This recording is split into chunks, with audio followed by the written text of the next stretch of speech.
The first thing I ever learned about betrayal is that it doesn't hurt in the way you expect. It doesn't hit you like a punch or a slap, and it certainly doesn't announce itself with any kind of fanfare. No, betrayal is subtle. It's like a small crack in the foundation of your house that at first doesn't seem important. You might even ignore it. It takes time to widen, to spread until one day the entire house starts to collapse, and you realize you've been living in a lie. I remember the moment everything changed. It was a Thursday afternoon late in the fall. The leaves had started to turn, and there was a chill in the air that made you reach for your jacket just a little earlier than usual. My daughter, Caitlin, called me. She didn't say much at first, just the usual pleasantries, asking how I was doing, how things had been since her mother passed. It had been a year since Ellen's death, and Caitlin had, for the most part, been avoiding me. Sure, she'd send the occasional text or give me a call to check in, but it was obvious that her life had moved on and I was more of an afterthought. It didn't bother me at first. I thought it was just the natural course of things. People get busy. People change. But this phone call felt different. There was something about her tone that set me on edge. I couldn't put my finger on it, but there was an undercurrent of something cold, something distant. It felt like the warmth I'd always felt from her had been replaced with something far more calculating. She kept asking how I was doing, and I told her the truth. I was fine, staying busy with things around the house, keeping up with the yard work Ellen used to love. But then, just as I was about to hang up, I heard her say something I shouldn't have. "We need to talk about something when I get back," she said. Her voice was hushed, almost as if she didn't want me to hear. "Jeremy, and I think it's time. You can't keep doing this to yourself." At first, I thought she was talking about me living alone. Maybe she wanted me to move in with her and her husband, Jeremy. But before I could ask, there was a faint rustling noise, followed by a second voice, Jeremy's. "You can't keep him in that house, Caitlin," I heard him say. "He's only going to get worse. We need to get him into a facility or at least make sure he has help. But you know what we can do with the house, right? We can sell it for nearly $1 million. That'll help pay for the care. He won't know the difference." There was a brief pause, followed by Caitlin's voice again, softer this time. "I know, but if we wait too long, he'll get more confused. We'll strike while he still trusts us. I know he's not well, but he's not going to fight it. He'll be grateful. He always is." I froze. I hadn't meant to overhear it, but there it was, crystal clear. The plan was in motion. My own daughter and son-in-law were planning to sell the house I'd built with my own hands. The house Ellen and I had spent years creating together. The house that held our memories, our life. To them, it was just a property to be liquidated. A transaction. For the first time in my life, I didn't recognize my daughter. I didn't know her. She wasn't the girl I'd raised with Ellen. She was someone else now, someone who saw me not as a father but as a burden. I didn't hang up immediately. I didn't do anything. I just sat there, staring at the phone in my hand, the words echoing in my mind. The betrayal wasn't just in the words. It was in the plan, in the cold calculation of it all. They weren't even trying to hide it. They thought I wouldn't hear it. But I heard it, and it changed everything. I let her continue talking, her voice muffled as I sat there listening to their conversation.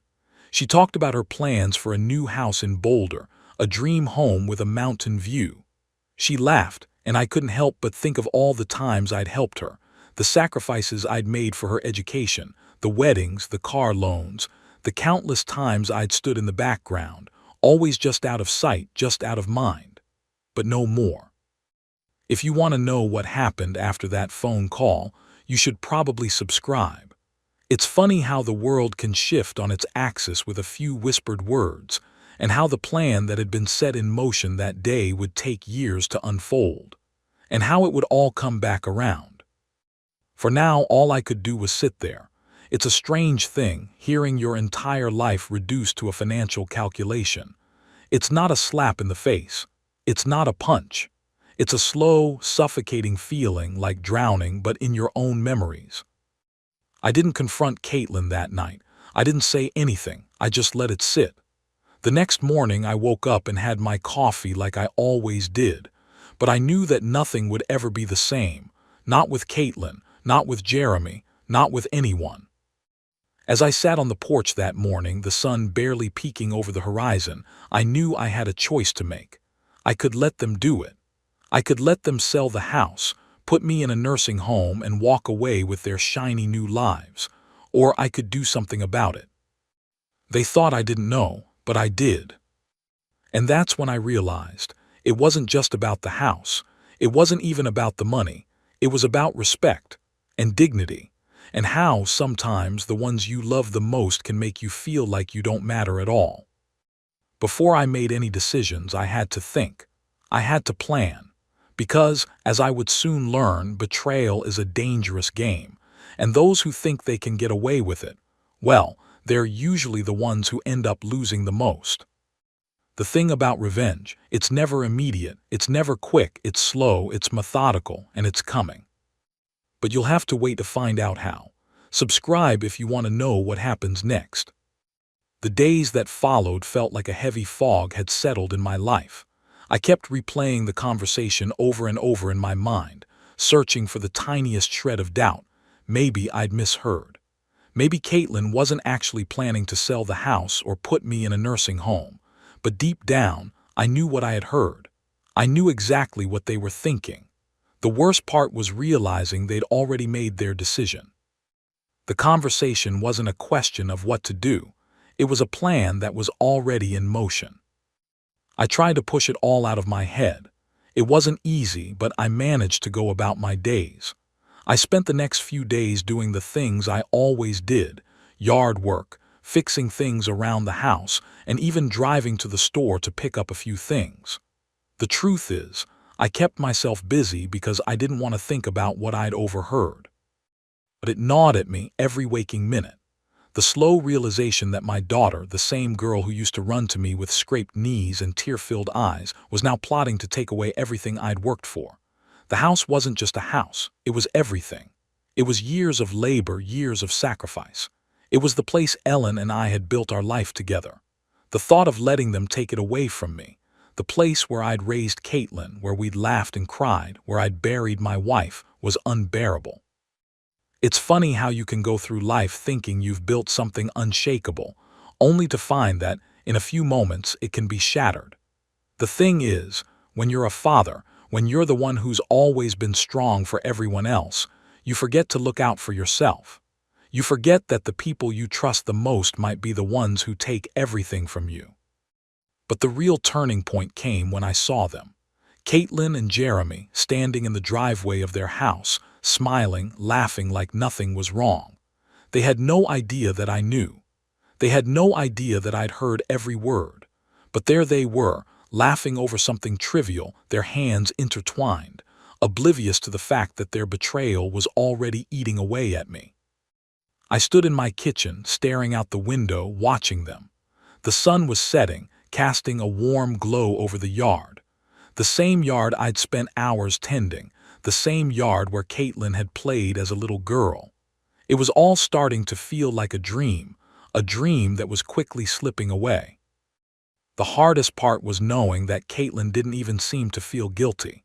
She wasn't torn between love and duty. She wasn't struggling with the decision. No, she was confident, like she had already convinced herself that I was no longer needed, that I was a burden to be discarded. She didn't even call me to talk about it. She didn't even try to explain. She just moved forward like she was cleaning out the attic, tossing away things she no longer cared for. And then there was Jeremy, always with his fake smile, pretending to care, pretending to be the doting son-in-law. He wasn't a fool. He knew exactly what was happening. He was the one pulling the strings. I could see it in his eyes. He was the one who didn't just want my house. He wanted my life, the life I'd built for my family, the life I'd sacrificed everything for. I wanted to confront them. I wanted to march right over there, knock on their door, and ask them why. Why would they do this to me? Why would they betray me like this? But I didn't, because I knew that if I did, I'd lose. If I confronted them now, they'd have the upper hand. They'd be able to twist it around, make me the villain. They'd have the perfect excuse to sell the house and move me into a nursing home, all while painting themselves as the caring children trying to take care of their confused, aging father. No, I couldn't do that. I had to be smarter than that. I had to wait.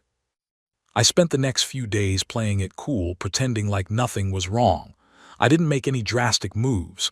I didn't confront Caitlin. Instead, I observed, I listened, and most importantly, I waited. Because I knew one thing for sure, they thought they had it all figured out. They thought they had the upper hand, but they didn't know the first thing about me. Not anymore. I made a few calls to some people I knew, people who could help me. I reached out to an old friend of mine, Todd, who worked in real estate. Todd had always been a bit of a character, but he was reliable. He'd helped me with some things in the past, and I knew he could help me now. "Roy, what's going on?" he asked when I called him up. "I need your help, Todd," I said. "I need to know what my house is worth, what it could go for in the market today." Todd was quiet for a moment, then asked, "Why do you need to know that?" I hesitated. Just tell me, okay?" Todd chuckled. All right, I'll get back to you. It's not a good time to sell, but I'll give you an estimate." I didn't say anything more. I didn't have to, he understood. I wasn't going to let them take what was mine without a fight. I wasn't going to roll over and let Caitlin and Jeremy take everything I'd worked for, all in the name of their convenience. But there was more I needed to know. More pieces of the puzzle that I had to uncover before I made my move. In the meantime, I decided to spend some time at the local bar. I knew some of the regulars there, guys who knew a lot about the neighborhood, about people, about what was going on behind the scenes. I wasn't the type to ask for help, but I had to admit, it felt good to hear someone else's perspective. As I sat down at the bar, I ordered a drink, and the bartender, a guy named Mike, gave me a knowing look. He knew I'd been having a rough time since Ellen's death, and I wasn't the type to open up. But tonight, I felt different. "You look like you're carrying the world on your shoulders, Roy," Mike said, sliding a whiskey in front of me. I nodded. "You don't know the half of it." Mike raised an eyebrow. "You need a distraction, my friend. Want to hear something interesting?" I leaned in, intrigued. "What's going on?"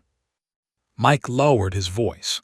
"You heard about the new family moving into the old Miller place, right? The one on Willow Street." I shook my head. "No, what about them?" Mike grinned. "Well, let's just say I've been hearing things. Word is they're not as new as they seem. Someone's been checking the house out for a while now. You might want to keep an eye on them." I raised an eyebrow. "What do you mean?" Mike leaned in closer. "Let's just say I've got a feeling you're not the only one who's got something to lose." That was it, the first real piece of the puzzle. I didn't know what it meant, but I knew this was just the beginning. Things were about to get a lot more complicated. Subscribe if you want to know what happened next, because this wasn't just about me anymore. This was about more than a house. This was about the truth, and the truth has a way of coming to light when you least expect it. The days started to blur together after that conversation with Mike at the bar. The news about the new family moving into the Miller place stuck with me. It was something that nagged at the back of my mind, like an itch you can't reach. I didn't know how it tied into everything, but I had a feeling that it wasn't just some random piece of information. Nothing ever is. I didn't tell Caitlin or Jeremy about what I'd overheard. I didn't tell anyone, not even my closest friends. There was a part of me that was still holding onto the idea that maybe they would come to their senses. Maybe this would all blow over. But that part of me was getting smaller and smaller with each passing day. They were too sure of themselves, too comfortable in their position. It wasn't just that they thought they had the upper hand. They knew they did. But I wasn't going to let them get away with it. Not like this. Not without a fight. I kept in touch with Todd, and when he finally got back to me, his estimate for the house was everything I had hoped for. The market was strong, and it had only gone up in the past few years. The house wasn't just a home, it was an investment. It was everything I had left. And if Caitlin and Jeremy thought they could simply take it from me, I was going to show them just how wrong they were. I wasn't in a hurry. The slow burn of this kind of revenge was always more satisfying than something quick and messy. I needed to set things up, make sure the timing was perfect, because when the time came, they wouldn't just lose the house, they'd lose everything. It wasn't just about the house anymore. It was about control. They wanted to control me. They wanted to push me aside like I was some inconvenience. But what they didn't realize was that I had the power. They might have thought they held all the cards, but they had no idea who they were dealing with. The next week, I took a trip to see an old lawyer friend of mine, Greg. Greg and I had worked together on a few projects years ago. He was sharp, precise, and had a way of looking at things that I didn't always see. When I walked into his office, I could tell immediately he wasn't in the mood for small talk. "You look like you've got a heavy burden on you," Greg said as I sat down.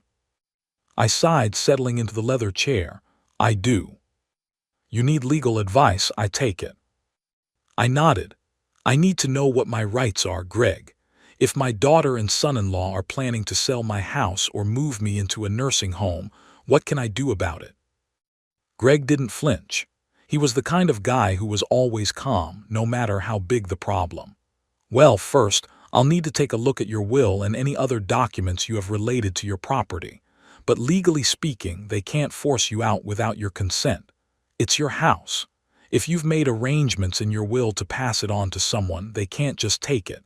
They can try, but it's going to be a fight." That was all I needed to hear. I didn't have to be a lawyer to know that, but having it confirmed by Greg made it all feel a little more real. They couldn't just take everything from me. I had more control over this situation than they knew. They thought I was weak, that I was getting old and confused, but I was, and I wasn't going to let them walk all over me. When I left Greg's office, I felt like a weight had been lifted. Not because the problem was solved, far from it, but because I finally had the legal backing I needed to make sure I wouldn't lose my home. But there was still one question I couldn't answer. Who was the new family at the Miller house? Why had Mike mentioned them? What were they involved in? I couldn't shake the feeling that there was something bigger going on, something more than just Caitlin and Jeremy trying to take over my life. I had to find out more. I decided to drive by the Miller place the next afternoon. I wasn't sure what I was expecting to find, but I couldn't ignore the feeling that I was missing something. I parked across the street from the house, keeping my distance. The house looked nice enough. Clean, well kept. It didn't stand out too much from the other houses in the neighborhood, but something about it didn't sit right with me. I sat there for a while just watching. There were no signs of life, no kids playing outside, no cars coming or going. It was almost like the house was waiting. Then about an hour later, I saw a car pull into the driveway. It was a newer model sedan, shiny and sleek. A man and woman got out of the car and they stood there for a moment looking around. The man was tall, with a dark suit and a look of quiet authority. The woman, dressed in an expensive-looking coat, seemed less interested in the house and more interested in the surroundings. She stood at the edge of the lawn, her eyes scanning the street. It didn't take long for my suspicion to grow. There was something about them, something in the way they moved, the way they carried themselves. They didn't look like the kind of people who were just looking for a place to live. They looked like they were looking for something else. I don't know why I did it, but I waited until they went inside before I made my move. I walked across the street, careful not to make any noise, and took a quick look at the house number. It was the same one that had been vacant for years, had always been vacant. But now, there were people living there. There was no doubt in my mind anymore. This was no coincidence. Caitlin and Jeremy had a hand in this, and they weren't just planning to take my house, they were involved in something much bigger. I didn't know what yet, but I was going to find out. The pieces were starting to come together, but there was still a long way to go. I had to dig deeper. And if Caitlin and Jeremy thought they had control, they were about to find out how wrong they were. Want to know what happens next? You should probably subscribe. This story is far from over, and the pieces I'm about to uncover will change everything. I couldn't shake the feeling that the new family at the Miller place was more than just a coincidence. The car, the woman's gaze, the way they seemed so comfortable, so poised, it all added up to something more than just a random family moving into an empty house. There was a calculated air to their arrival, as though they were stepping into a role that had been planned for them. They weren't just looking for a house, they were playing a part in something, and I needed to know what. I went home that night, but sleep didn't come easy. My mind kept racing, running over every detail, every connection. Caitlin and Jeremy had always been ambitious, but this was different. The way they'd spoken about selling the house, the way Caitlin had acted so detached, so cold, it all pointed to something deeper, something darker. I needed more information. I needed to get closer to the truth. The next day, I decided to pay another visit to Todd. He was always good for a conversation, and I figured he might have some insight. After all, he was deeply connected in the local real estate market, and people talked. Sometimes, if you listened closely enough, you could catch bits of information that seemed unrelated but, in the end, tied everything together. When I walked into his office, Todd looked up from his desk and gave me a knowing nod. "Something's on your mind, Roy," he said, motioning for me to sit. I didn't beat around the bush. "Tell me about the Millers," I said, "the family that just moved into the old house down on Willow Street." Todd leaned back in his chair, his fingers drumming lightly on his desk. "You don't waste time, do you?" I smiled wryly. "I need to know."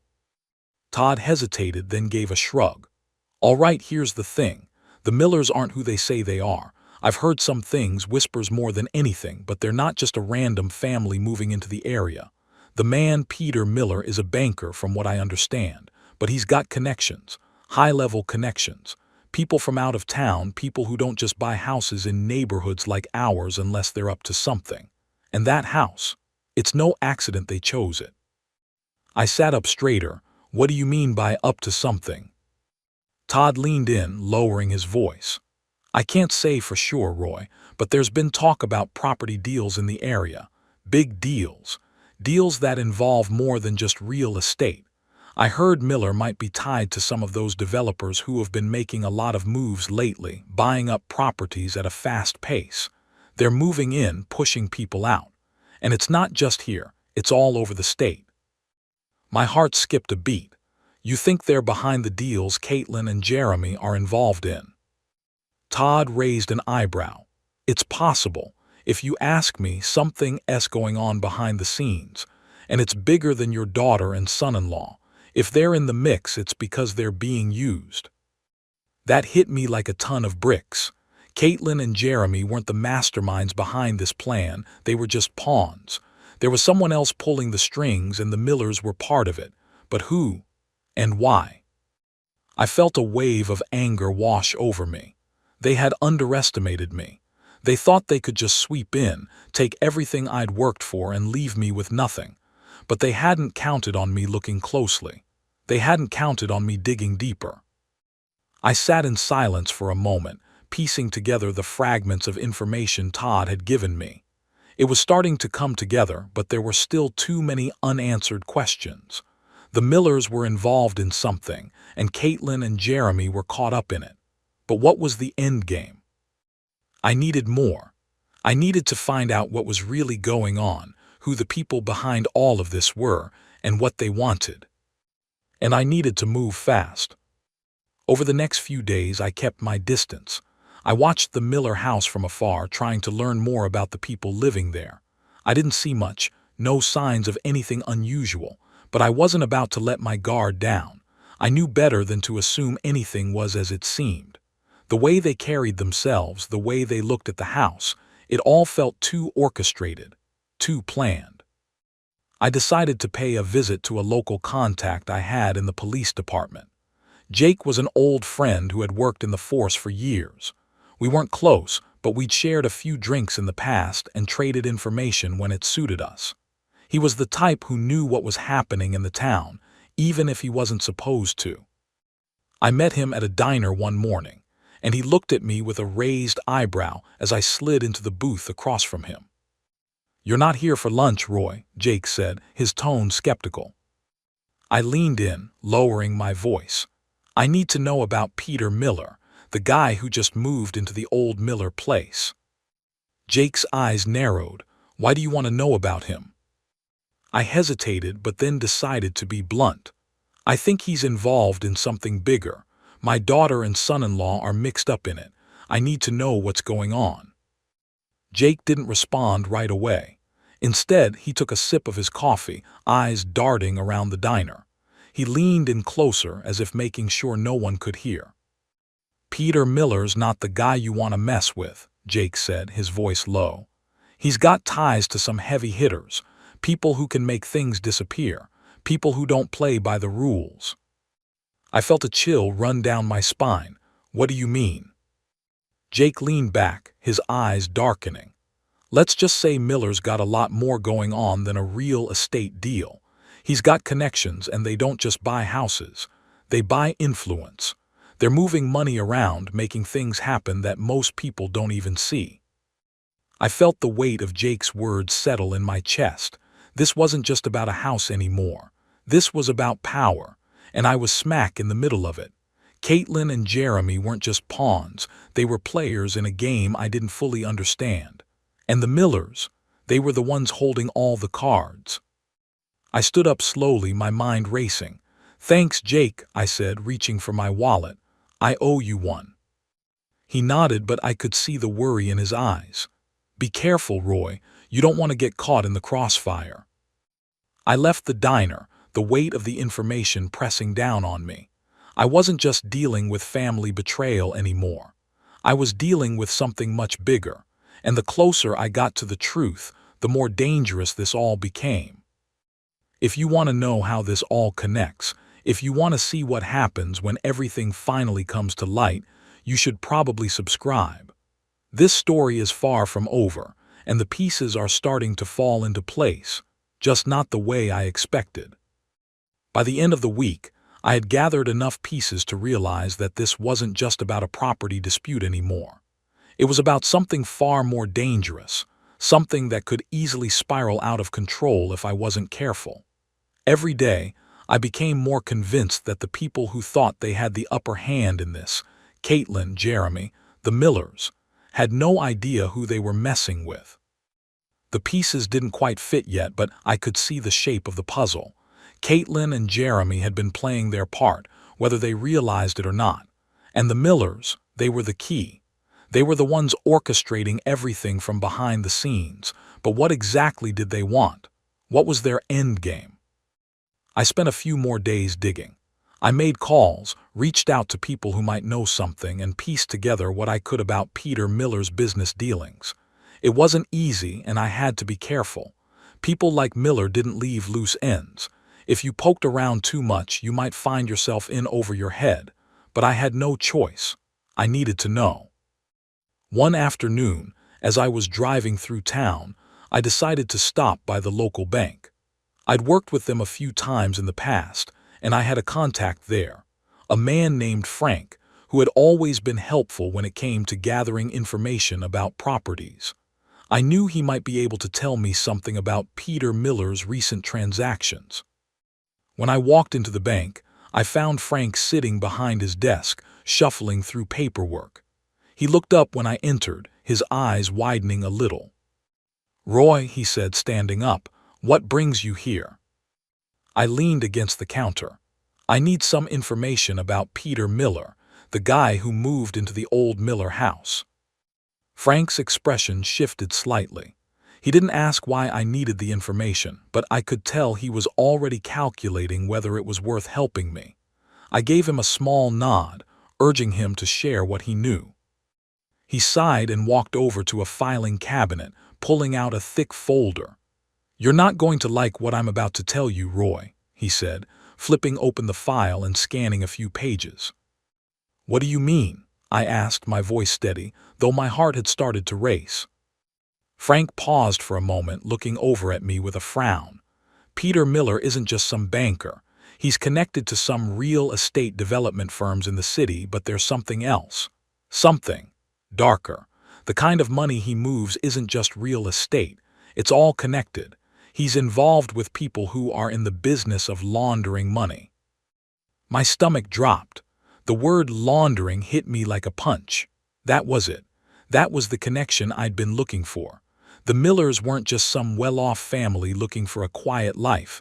They were involved in something far more dangerous. "You're telling me he's mixed up with criminals?" I asked, barely able to believe what I was hearing. Frank nodded slowly. "It's not just criminals, Roy, it's organized. People like Miller don't just buy houses. They buy silence. They make deals that move money in ways you wouldn't believe. And right now, they've set their sights on this neighborhood." I leaned back, trying to process it all. "So what does that have to do with my daughter and son-in-law?" Frank's face grew grim. "They're involved, Roy. At least your daughter is. She's been working with Miller for months. I don't know the full extent of it, but I've seen the transactions. Your daughter's name has come up several times in association with some of the properties they've been buying and selling." I felt like the floor had just given way beneath me. Caitlin, my own daughter, was in over her head. I'd always known she was ambitious, but this was something else entirely. She wasn't just looking for a quick buck or a better house. She was deep in something dangerous, and Jeremy, her husband, was right there with her. I couldn't believe what I was hearing, but Frank was right. I'd been noticing signs for a while now. Things weren't adding up. Caitlin and Jeremy weren't just trying to take my house because of greed. They were doing it because they had no choice. They were caught in something much bigger than they understood. Or maybe they did understand, but they thought they could handle it. Either way, they were in too deep. I stood there for a moment, trying to collect my thoughts. "Is there any way out of this?" I asked. "Can they get out of it?" Frank gave me a long, hard look. "Not easily. Miller's the kind of guy who doesn't let people back out once they're in. If your daughter and son-in-law are mixed up with him, they'll have a hard time getting out of it. These are people who don't take kindly to being crossed." I felt my hands clench into fists. This wasn't just about a house anymore. This was about survival. Caitlin and Jeremy were in danger, whether they knew it or not. They were tangled in something that was far beyond them, and now they had dragged me into it too. I left the bank with more questions than answers, but one thing was clear. I couldn't just stand by and let it happen. I had to get to the bottom of this. I had to find out everything I could about Peter Miller and his connections, and I had to do it fast. The next day, I decided to visit the Miller house again. I wasn't sure what I was hoping to find, but I had to get closer. I parked across the street, just like before, and watched the house for a while. I wasn't expecting to see anything new, but as the sun began to set, I saw Peter Miller step out of the front door, holding a briefcase in his hand. I couldn't explain why, but I felt a rush of adrenaline. This was it. Something was happening, and I was going to be right in the middle of it. I followed him at a distance, careful not to be seen. He walked down the street, past a few houses, and stopped in front of a large, unmarked van parked on the curb. A man in a dark suit was standing outside, waiting. They exchanged a few words, and then Miller handed the briefcase over to the man. There was no doubt in my mind that this wasn't just a regular exchange. This was a transaction. I didn't need to know the details to understand what it meant. The Millers were up to something, and it was more than just a real estate deal. It was far more dangerous than I had imagined. And now so was I. If you want to know where this is headed and how it all ties together in the end, you'll want to subscribe. There's more to this than anyone realizes, and the truth is about to come crashing down. The pieces are falling into place, and I won't stop until I've got all the answers. I could feel the tension in the air as I sat in my truck watching Peter Miller hand off that briefcase. My instincts were screaming at me. This was bigger than just a real estate deal. It was bigger than Caitlin and Jeremy being involved in something shady. It was something that could destroy everything. And now I was stuck in the middle of it too. I waited until the van drove off with the man who had met Miller before starting my engine. I didn't know what I was looking for, but I couldn't just let this go. I followed the van at a distance, keeping my eyes on the road ahead. I wasn't sure where they were going, but I had to find out. The van turned onto a quiet street in the industrial part of town, an area I didn't know well. I parked a few blocks away, keeping my eyes on the van as it pulled into a large, unmarked warehouse, the kind of place that didn't ask questions if you were willing to pay. I waited for what felt like an eternity, my fingers tapping nervously against the steering wheel. The last thing I wanted to do was walk into a situation where I could be in over my head, but I couldn't just sit here. I had to know what they were doing. I had to find out if my daughter and son-in-law were in deeper than I thought. I stepped out of my truck, careful not to make any noise. I was still a good distance away from the warehouse, but I could see the faint outline of figures moving in and out. The kind of movement you don't see unless you're looking for it. I kept my head down, moving toward the back of the building, staying in the shadows. When I reached the alley behind the warehouse, I found a spot where I could peek around the corner without being seen. I held my breath, watching as a few men in dark suits came and went from the building. Their expressions were tight, focused.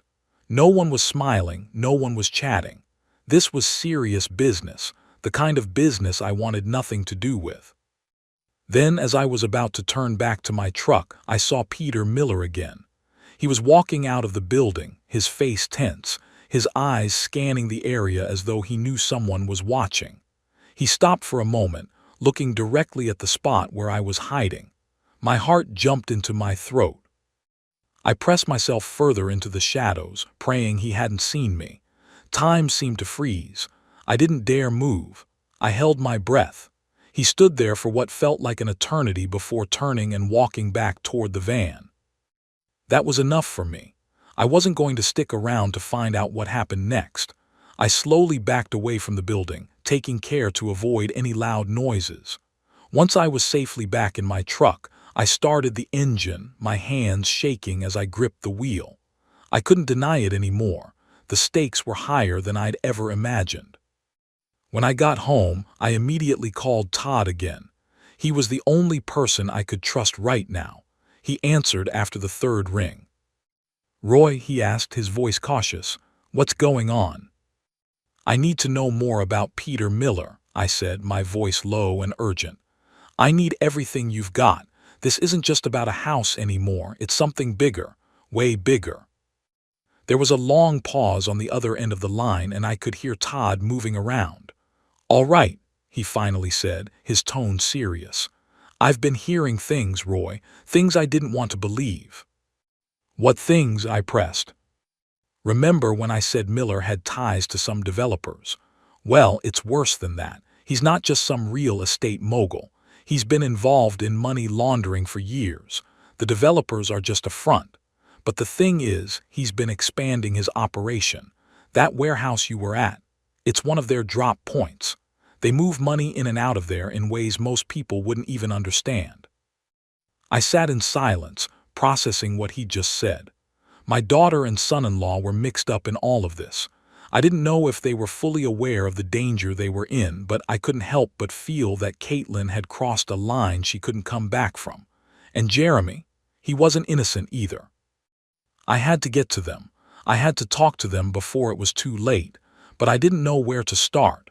The way they had been acting, the way they were avoiding me, it was like they knew I was getting close to something. They had to. "Roy," Todd's voice broke through my thoughts. "If you're going to confront Miller or anyone involved in this, be careful. These people don't play by the rules. They don't care about families. They don't care about anyone who gets in their way." "I know," I said quietly, "but I can't sit back and let this happen. I've spent my whole life building something, and now they think they can just take it from me." Todd sighed.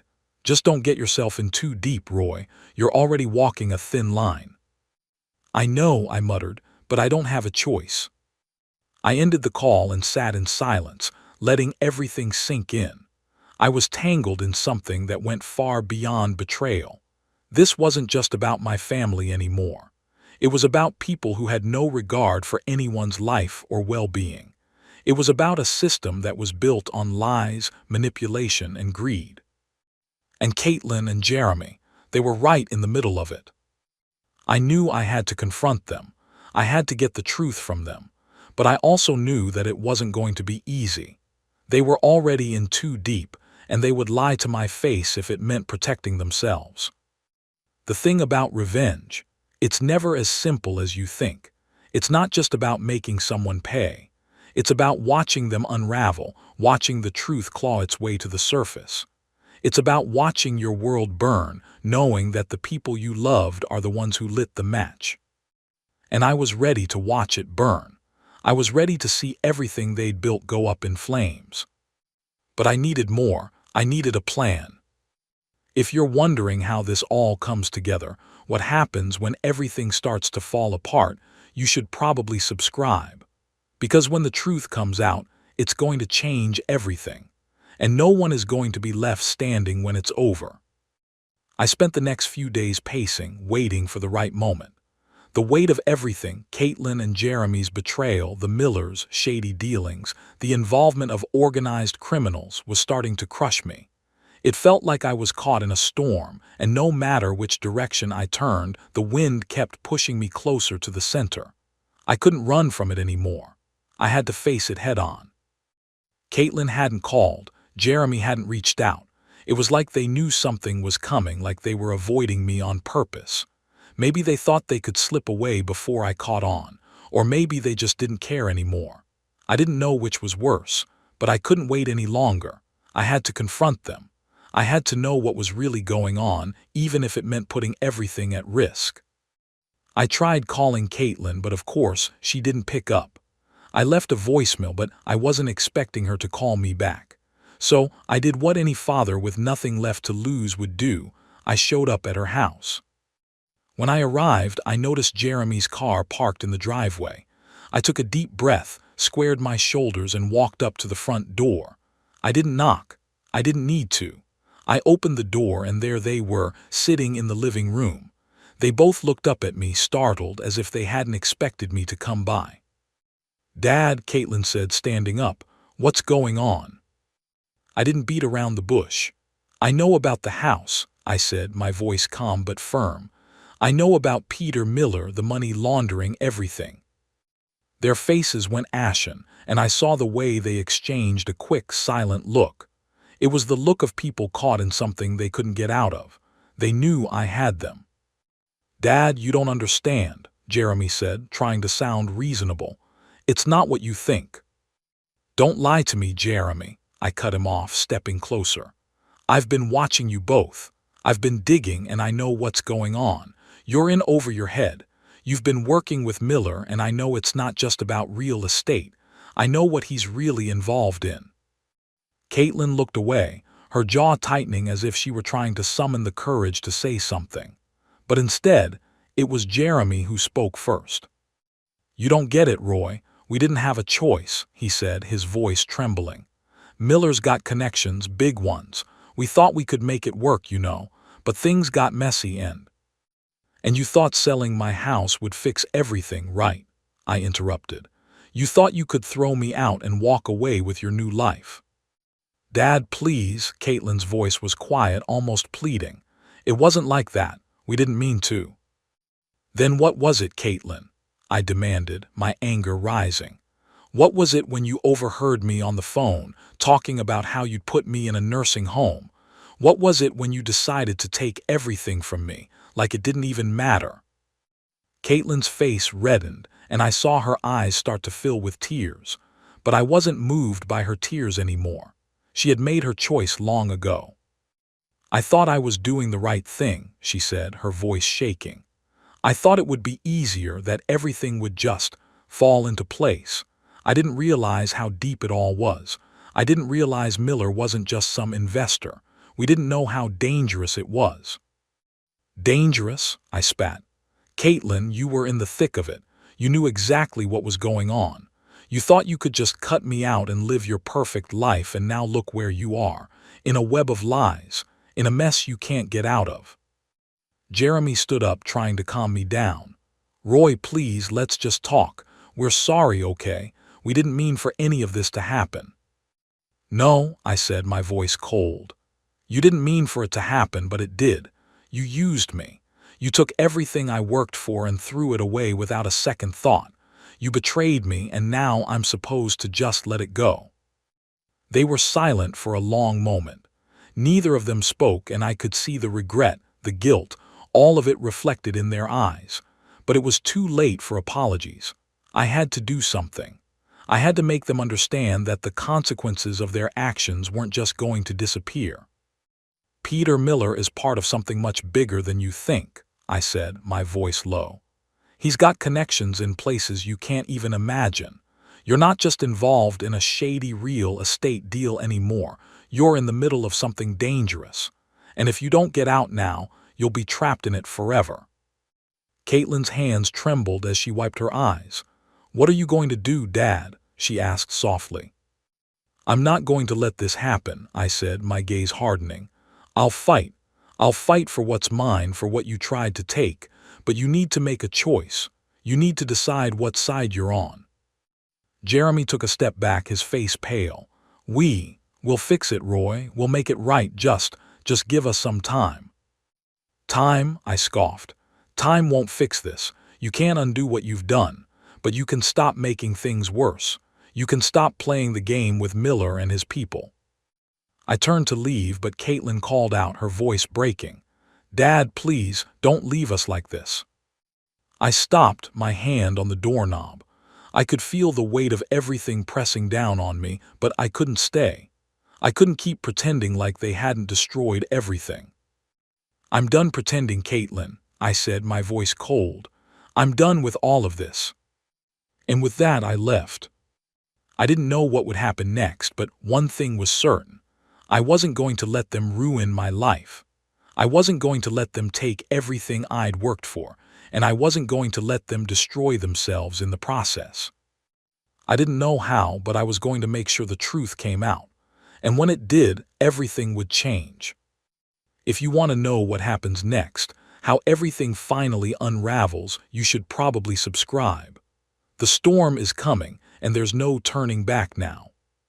The days that followed my confrontation with Caitlin and Jeremy were a blur. I didn't want to feel sorry for them, but it was hard not to. The shock on Caitlin's face, the pleading in her voice, it hit me harder than I thought it would. It felt like I was watching my daughter slowly slip away from me, and the pain of it gnawed at me. But at the same time, there was a cold clarity setting in. I couldn't keep pretending like I didn't know what they'd done. I couldn't keep pretending like they hadn't betrayed me. I spent the next few days trying to think through my next steps. I didn't have the luxury of time. The deeper I dug, the more dangerous things seemed to get. Peter Miller was far from an ordinary businessman. He was the kind of man who operated in the shadows, making deals in places I couldn't even imagine. I had to tread carefully. The last thing I wanted was to end up caught in the same web as Caitlin and Jeremy. I needed more information. Something that could give me leverage. Something that would make it clear to them that I wasn't just some old man they could push aside. I wasn't going to let Miller and his people think they could control me, and I wasn't going to let my daughter and son-in-law be used as pawns in a game they couldn't understand. I made a call to Greg, my old lawyer friend. I didn't care about being subtle anymore. I needed answers, and I needed them fast. "Greg," I said when he picked up, "I need you to help me get something. I'm not asking questions anymore. I need everything on Peter Miller. I need to know everything about his business dealings, his connections, the whole damn thing." Greg didn't say anything for a moment. I could hear him shift in his chair, probably leaning back and thinking it over. "Roy, you know what you're asking, right? You're asking for information that could put us in a lot of trouble. People like Miller don't just let things like this slide." "I don't care about trouble, Greg," I shot back, my voice hard. "I care about getting my life back. I care about making sure my family doesn't get torn apart." There was another long pause, and then Greg sighed. "All right, I'll see what I can do, but you need to understand this isn't going to be easy. These guys play dirty. You don't mess with people like Miller and expect to come out unscathed." "I'm not trying to come out unscathed, Greg. I just want to make sure they pay for what they've done." "Fine, let me see what I can find. I'll get back to you." I hung up the phone, my mind racing. I had to prepare myself for whatever was coming. I was stepping into a game I didn't understand, but I couldn't back down now. The more I learned about Miller, the more I understood just how deep this went, and the more dangerous it became. The next morning, I drove past Caitlin and Jeremy's house. I couldn't help myself. I had to know if they were planning something, if they were trying to get out ahead of me. Their car wasn't in the driveway, but the garage door was open. A faint feeling of dread settled in my chest. I knew they were hiding something. I couldn't put my finger on it, but it was there. Something was about to happen, and I needed to be ready. I pulled over across the street, staying in the shadows, just watching. After a few minutes, Jeremy's car pulled into the driveway. I saw him get out, looking around cautiously as if making sure no one was watching. His nervous energy was obvious. There was something he was hiding, and I needed to find out what. I stayed in my truck, waiting. He walked to the door and knocked, glancing around once more before stepping inside. I knew something was going on. They were hiding something from me, and I had to figure out what. It wasn't long before I saw Peter Miller's sleek black sedan pull up behind Jeremy's car. My heart skipped. The two men exchanged brief nods before entering the house together. Something was off. The tension in the air was thick enough to cut with a knife. I waited, and then I saw it, the shadow of movement inside the house, faint but visible through the windows. The two men were talking, no doubt about their next move. I didn't know what it was, but it was clear that Miller wasn't just there to check on the house. He was there to push things forward. I couldn't wait any longer. I couldn't keep standing by, watching them destroy everything I had. I had to make my move. I drove around to the back of the house and parked, staying as out of sight as possible. I wasn't sure what I was going to do, but I knew I couldn't confront them directly. Not yet. I had to be smarter than that. I had to find a way to make sure they couldn't get away with it.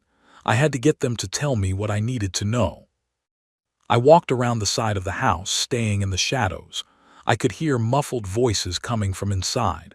I pressed my ear against the wall, listening.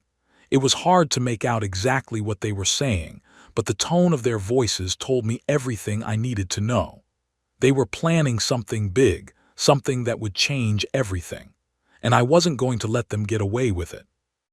I backed away from the house slowly, trying to stay unnoticed, and I climbed into my truck. My heart was pounding in my chest. The pieces were falling into place. It was getting darker, the stakes higher. Miller wasn't just trying to take my house, he was trying to take everything. And Caitlin and Jeremy were caught right in the middle of it, whether they realized it or not. I drove away, my thoughts swirling.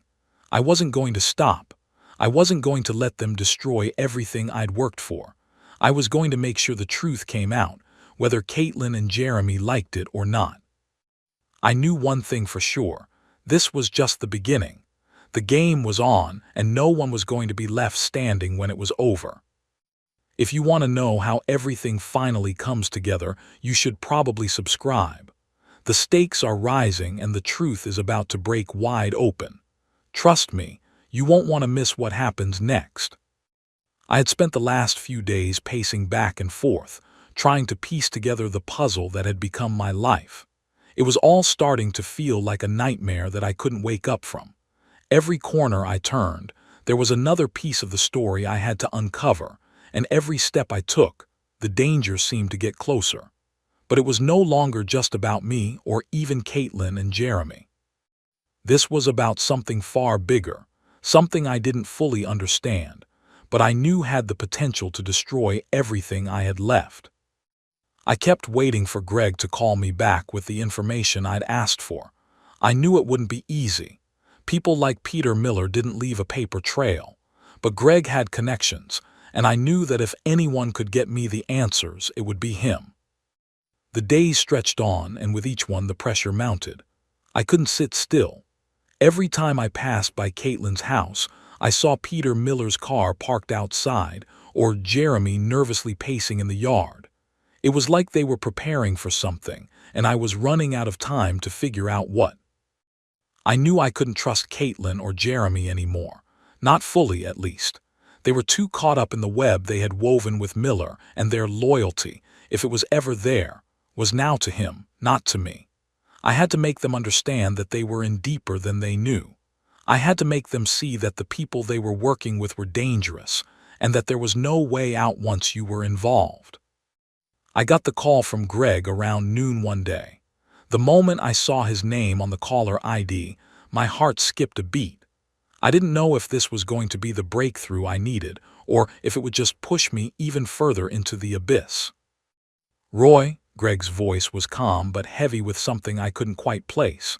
"I've got the information you asked for, but you need to understand something.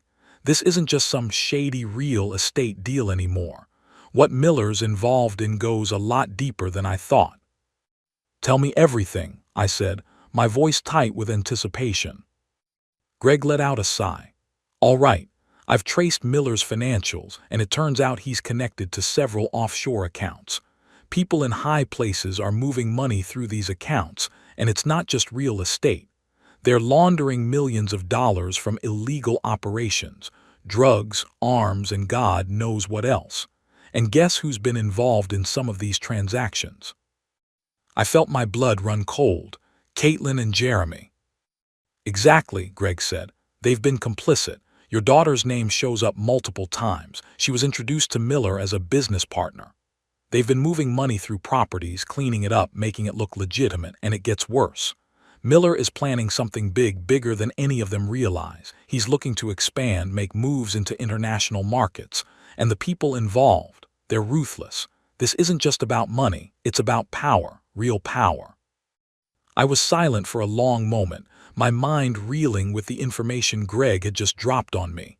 "So what now?" I asked, trying to steady my voice. "What can we do?" Greg paused, then spoke in a quieter tone. "There's nothing simple about this, Roy. You're playing with fire. If you want to stop them, you're going to need to go directly after Miller. But I have to warn you, this isn't just about saving your house anymore. This is about survival. If you push too hard, you might not make it out." I felt a cold shiver run down my spine. "I don't care. I'm not going to let them get away with it, not after everything they've done." "I know," Greg said softly, "but you need to understand you're not just fighting them. You're fighting a system, and the people at the top, they won't hesitate to eliminate anyone who gets in their way." I hung up the phone, my hands shaking. It was all coming together now. The pieces I'd been collecting, the information Greg had uncovered, it all made sense. Peter Miller wasn't just a businessman. He was a criminal mastermind, and my daughter and son-in-law were in way over their heads. The trap had been set, and I couldn't let them fall any further into it. I had to act. But the question now was how. I knew what I had to do. I needed to confront Miller, get him to reveal everything, and use that leverage to pull Caitlin and Jeremy out of this mess. I couldn't just sit back and hope they'd come to their senses. They were too far gone. They needed someone to show them the truth, someone who could drag them out of this nightmare before it was too late. I spent the next few hours formulating a plan. I couldn't go in blind. I had to be smart about this. I called in some favors, reached out to a few people who owed me. Information is power, and I was going to gather as much as I could before making my next move. The plan was simple, or at least it seemed that way at first. I needed to get close to Miller. I needed to gain his trust, but the risks were immense. If I moved too quickly, he'd shut me down. If I waited too long, Caitlin and Jeremy might be lost forever. That night, I decided to go to the place I'd seen Miller and his people meet, the warehouse. It wasn't a full-on confrontation yet. Not yet. But I was going to find out exactly what they were planning. I parked a few blocks away, just like last time, and walked toward the building, keeping to the shadows. The low hum of voices drifted out from the open warehouse doors, and I held my breath, trying not to make a sound. I had to be careful. One wrong move and I'd be in even deeper than I already was. Inside, the scene was what I expected. People moving in and out, briefcases exchanged, hurried conversations. But there, at the center of it all, stood Peter Miller. His face was cold, calculating like he had already won. And I realized then he wasn't just a businessman. He was a kingpin, and everything in this town had been a pawn in his game. I stayed hidden, just watching, waiting for the right moment to strike. If you want to know how this all ends, how the truth finally comes to light, you should probably subscribe. Because the pieces are almost in place, and when the final move is made, it's going to shake everything to its core. You won't want to miss what happens next. The night was heavy with anticipation as I crouched in the shadows of the warehouse, watching Peter Miller and his men. The low murmur of voices echoed through the cold air, and the weight of everything that had led me to this moment was starting to sink in. I could feel it in my bones. This wasn't just the end of a simple family betrayal anymore. This was bigger, more dangerous than I could have imagined. The people involved weren't just criminals. They were organized, ruthless, and they were already one step ahead. I'd been waiting for this moment, waiting for the perfect time to make my move. But now that I was here, so close to everything I needed to know, my heart was pounding in my chest. This wasn't just about confronting Peter Miller. It was about taking back control. It was about protecting the one thing I had left: my dignity, my home, my family. I stayed still, watching the men gather around a table at the far end of the warehouse. There was a stack of documents in front of them: contracts, maps, lists of properties. My eyes darted from one face to another. I could tell they were strategizing, planning their next moves, deciding who they'd target next. The more I watched, the clearer it became. Caitlin and Jeremy were just pawns in this game. They didn't fully understand the depth of what they'd gotten into. And if I didn't act soon, they would be lost to this world forever. I took a deep breath, fighting the anxiety that was gnawing at me. I needed to gather more information. I needed leverage. If I walked in there now, they'd know exactly who I was. I had to find a way to get their attention without revealing myself. I turned toward the back of the warehouse, scanning for another entry point. The back door was cracked open, and I could see a faint light spilling out. It was my chance. I wasn't going to wait any longer. I was going in. The door creaked as I nudged it open, slipping through without a sound. I kept low, moving quickly, staying close to the walls. I could hear voices from the front of the warehouse, but I knew I didn't have much time. Every second that passed made it more likely that I'd be caught. I made my way toward the center of the room, where a group of men were talking over a large map. I was close enough now to hear snippets of their conversation. "The deal's almost done," one of them said, glancing over his shoulder. "We just need to secure the properties before the public gets wind of it." Another man spoke, his voice sharp and dismissive. "Don't worry about the public. We handle that. What we need is to make sure that everything lines up with Miller's plans. If this goes south, we'll lose everything." I stayed motionless, trying to absorb the words they were saying. The mention of Miller's plans made my stomach turn. They weren't just talking about buying and selling houses anymore. This was about something far more illegal, something that had its tendrils in every part of the town and possibly beyond. I leaned in closer, my hands shaking as I heard one of the men mention a name. "Miller's got everything lined up. The final payment goes through tomorrow. After that, we'll start the real work. The kid's place is next. He doesn't even know what's coming." My pulse quickened. The kid's place. It took me a second to realize what he meant. They were talking about Caitlin and Jeremy. My daughter and her husband were about to be caught in something they couldn't escape, but I wasn't going to let that happen, not if I could help it. I backed away from the group, my mind racing. I couldn't confront Miller directly, not yet. I needed to get the information to the right people, to make sure this all came crashing down before they could execute their plans. But I also needed leverage, something concrete, something I could use to finally make them pay for everything they had done. I made my way toward the back of the warehouse, my heart pounding with urgency. I couldn't risk being caught now, not when I was so close. I slipped behind a stack of crates and waited for the right moment to leave. I knew I had the proof I needed.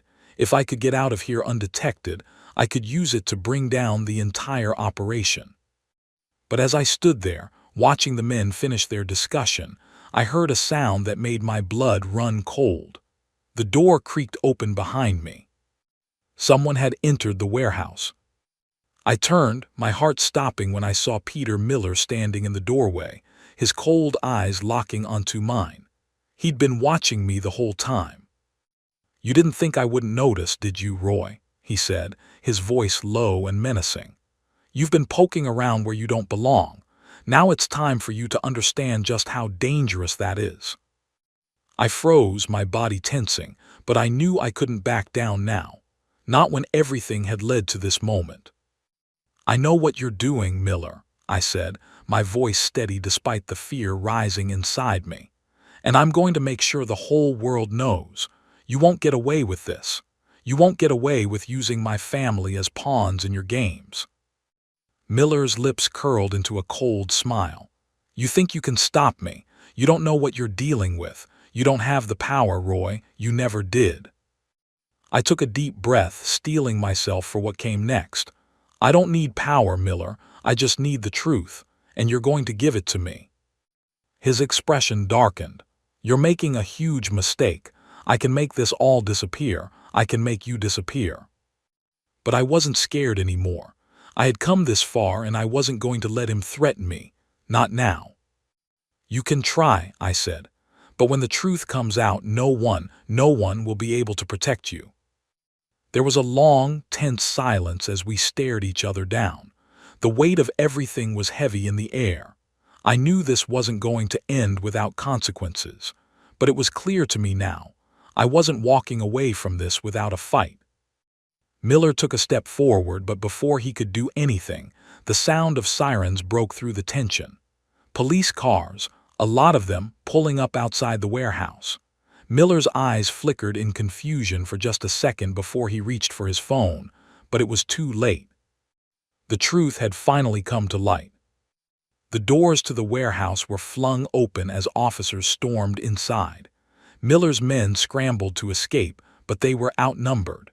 The sting operation was in full swing, and Miller's empire was crumbling.